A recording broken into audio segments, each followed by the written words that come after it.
दोस्तों आज का ये वीडियो देखने के बाद गारंटेड आपके रोंगटे खड़े होने वाले हैं। आसान नहीं होता एक तरफ पढ़ाई के लिए रात भर जागना और दूसरी तरफ स्पोर्ट्स के लिए दिन भर भागना। अगर इतना आसान होता तो इंडिया में आज हर दूसरा लड़का क्रिकेटर होता।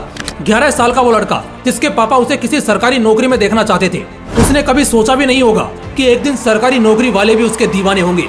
पापा को काम करता देख आंखें सूज जाती थी। खुद की पढ़ाई और बहन की शादी, एक छोटे भाई पर अंदाजा लगा लो क्या होगी जिम्मेदारी। बैट खरीदने के पैसे नहीं थे तो दोस्तों ने हाथ बढ़ाया। दोस्त भी उसके पीछे इतना पागल सिर्फ इसलिए थे क्योंकि उसने कभी अपने रुतबे पर अकड़ नहीं दिखाई। क्या उसकी जिंदगी आसान थी? बोर्ड की परीक्षा में बैठकर भी वो मैच के सपने देखता था। जहां हर एक स्टूडेंट पूरे समय खत्म होने के बाद 5 मिनट और मांगता है, वहां वो शख्स आधे घंटे पहले पेपर जमा करके निकल जाता है क्योंकि उसका खेल उसके लिए सबसे ऊपर था।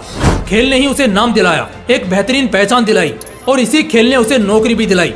आज से 20 साल पहले जब लोग कहते थे इस युग में एक बार भगवान मिल जाएंगे मगर ये कमबख्त सरकारी नौकरी मिले ये बहुत मुश्किल है। उस दौर में, उस समय पर जब लोग रातों रात मेहनत किया करते थे किसी सरकारी नौकरी को पाने की, उसी दौर में उसी समय पर वो बंदा सिर्फ और सिर्फ अपने खेल को नेक्स्ट लेवल पर लेकर जाना चाहता था।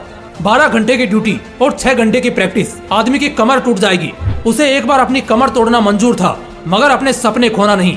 ना वो ज्यादा बोलता था और ना ही ज्यादा सोचता था, लेकिन जब वो मैदान में उतरता था तो उसके नाम की गूंजें शोर करती थी और उसका बल्ला फोड़ता था। वो डिजर्व कुछ बहुत बड़ा करता था, लेकिन किस्मत हर कदम कदम पर उसके लिए एक नई मुसीबत खड़ी कर रही थी।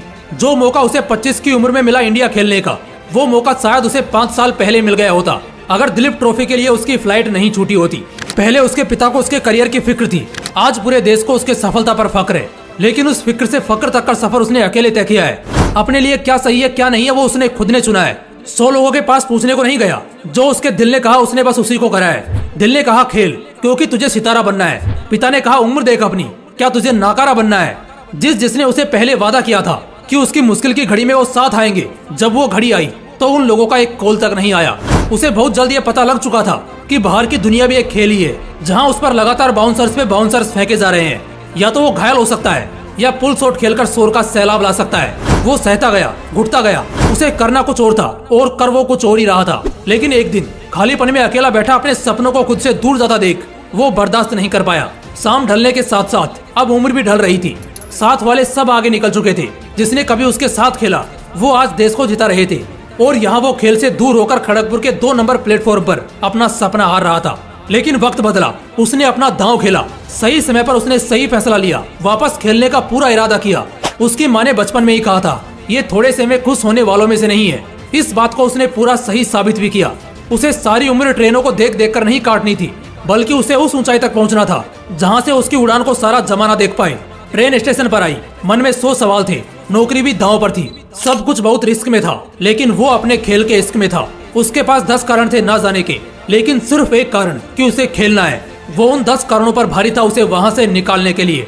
आखिर में उसने अपने दिल की सुनी, कुछ पल के लिए विचारों को किनारे किया और उस पल के लिए वो सिर्फ उस पल में जिया। वो उस ट्रेन से निकला और अपने मैदान में पहुंचा। वहां जाकर उसने खेल को अपने नाम किया और ये तो हमने देखा ही है कि उसने मैदान में कितना जबरदस्त काम किया। भारत के लिए खेलने का उसे मौका मिला, लेकिन पहली पारी में बिना एक भी गेंद खेले ही वो रन आउट हो गया। जरा सोचकर देखो क्या बीती होगी उस पर जब लाखों दर्शकों के बीच वो शून्य पर ही चला गया हो। अगले 4 मैच तक वो कुछ नहीं खेल पाया। उसे तो अब शक भी होने लगा था कि शायद अब उसे प्लेइंग 11 से भी बाहर कर दिया जाएगा। लेकिन उसकी झोली में एक और मौका गिरा जहां अगर इस बार उसने निराश किया तो उसका खेल खत्म हो जाएगा। वो हमेशा हमेशा के लिए गुमनाम हो जाएगा। उन सारे उसको नापसंद करने वाले लोगों के लिए, उनके पिता के फैसले के लिए और अपने मन में 100 ख्याल जो आते थे उस नौकरी को करने के लिए, वो सभी लोग सही हो जाएंगे और वो खेल को चुनने के फैसले पर गलत हो जाएगा। अगले दिन उसे तीसरे नंबर पर मौका मिला। वो मैदान पर उतरा और इस बार उसने विरोधी के ऐसे पसीने छुड़ाए कि वो बस पूरे खेल में मैदानों के चक्कर ही लगाते रह गए। 148 की नाबाद पारी खेलकर उसने पूरे देश में अपना नाम रोशन किया और अपने खेल से हजारों की भीड़ को अपनी ओर खींच लिया। इसके बाद हर मुकाबले में वो लोगों को हीरो देखने लगा। सब कुछ उसकी जिंदगी में बढ़िया चल रहा था। 2007 में उसे इंडियन टीम की कप्तानी भी सौंप दी गई। इस वक्त तक उसे पीछे मुड़कर देखने की जरूरत नहीं थी, लेकिन तभी उसकी गर्लफ्रेंड का एक्सीडेंट हो जाता है। जहां वो एक तरफ दूसरे देश में बेखबर होकर टीम को ट्रॉफीज पर ट्रॉफीज दिला रहा था, वहीं दूसरी तरफ उसकी गर्लफ्रेंड जिससे उसकी शादी होने वाली थी वो अपनी आखिरी सांसें ले रही थी। जब उसे अपने प्रेमिका की मौत की खबर मिली मानो वो टूट गया, अपने किस्मत और मुकद्दर तक से रूठ गया। हरे भरे खेतों में जैसे एकदम से सूखा पड़ गया हो। जिसके साथ उसने जिंदगी जीने के सारे ख्वाब बना लिए थे वो एक झटके में तबाह हो गए। उसके सदमे का बहुत बुरा असर पड़ा उसके खेल पर। लोगों ने बस उसे मैदान पर देखा। असल जिंदगी की जंग लड़ते हुए उसे किसी ने नहीं देखा। उसका खेल बिगड़ा तो लोग पूरे देश में उसके पोस्टर जलाने लगे, उसके घर के बाहर शोर शराबा करने लगे, उसे गालियां देने लगे, बददुआ देने लगे। ऐसे वक्त पर मजबूत से मजबूत इंसान भी टूट जाएगा, मगर क्या वो झुका? नहीं। क्या उसने हार मानी? नहीं, बिल्कुल भी नहीं। 3 साल बाद वर्ल्ड कप था और भारत पिछले 25 साल से कोई वर्ल्ड कप नहीं जीता था। उसने 3 साल बाद की तैयारी उसी वक्त से शुरू कर दी। लोगों ने उसको नीचे गिराने की, उसकी हिम्मत तोड़ने की बहुत कोशिश की, मगर बावजूद इसके वो ना तो कभी झुका और ना ही टूटा।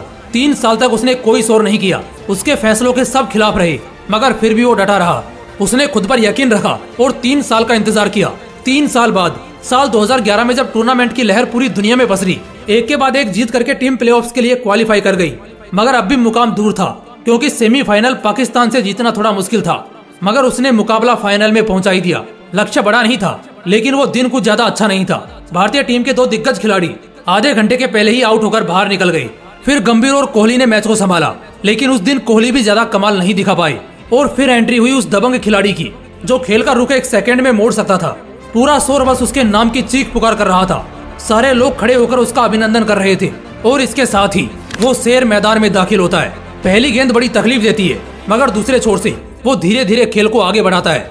लक्ष्य अब भी दूर था, मगर उसे जीतने पर पूरा यकीन था। खेल जैसे जैसे आगे बढ़ा, एक और विकेट गिरा और अब वो फॉर्म में आया। उसने समय रहते अपना स्पीड बढ़ाया और कुछ गेंदों में अच्छे स्कोर के साथ आखिर में एक लंबा छक्का मारकर देश को पूरे 28 साल बाद दूसरा वर्ल्ड कप दिला दिया। सभी की आंखों में आंसू थे। लोगों की धड़कनें तब कहीं शांत हुई।